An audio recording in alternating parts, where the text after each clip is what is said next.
Welcome to Smart Stock Watch, your go-to channel for in-depth financial analysis.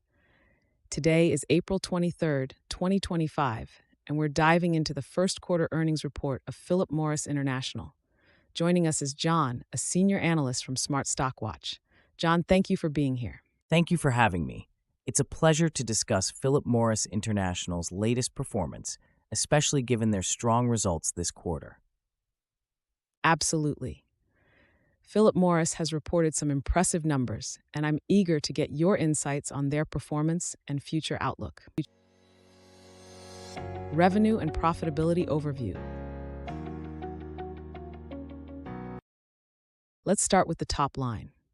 Philip Morris reported net revenues of $9.3 billion for the first quarter of 2025, which is a 5.8% increase compared to last year.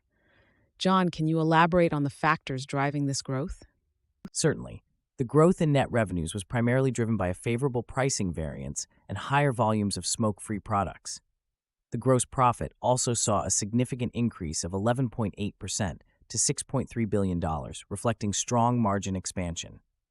Additionally, the operating income grew by 16.4%, with an organic growth rate of 16.0%, indicating effective cost management and operational efficiencies. That's impressive.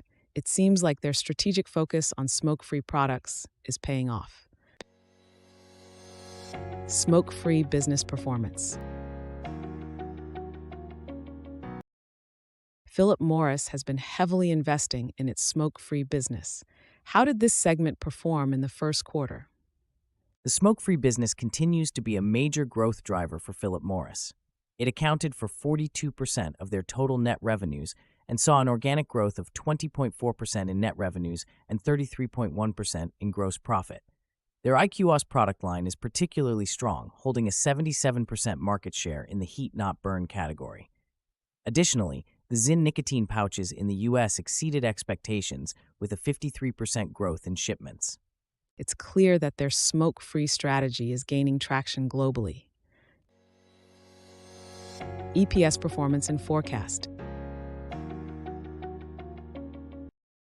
Now let's talk about earnings per share. Philip Morris reported an adjusted EPS of $1.69, which is a 12.7% increase from last year.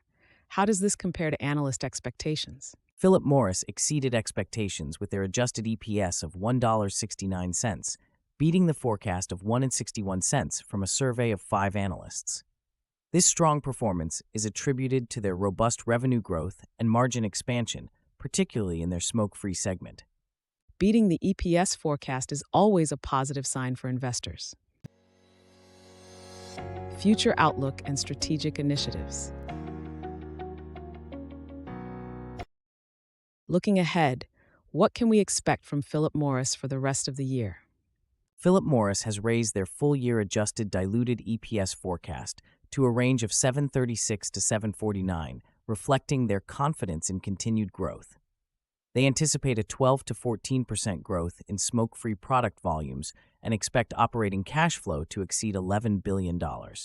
However, they have no plans for share repurchases in 2025, focusing instead on strategic investments and debt reduction. It sounds like they have a solid plan in place to sustain their growth momentum. Key takeaways. In summary, Philip Morris International has delivered a strong first quarter performance with impressive growth in their smoke-free business and a solid outlook for the year. John, thank you for your insights today. Thank you for having me. It's been a pleasure discussing Philip Morris's performance and future prospects.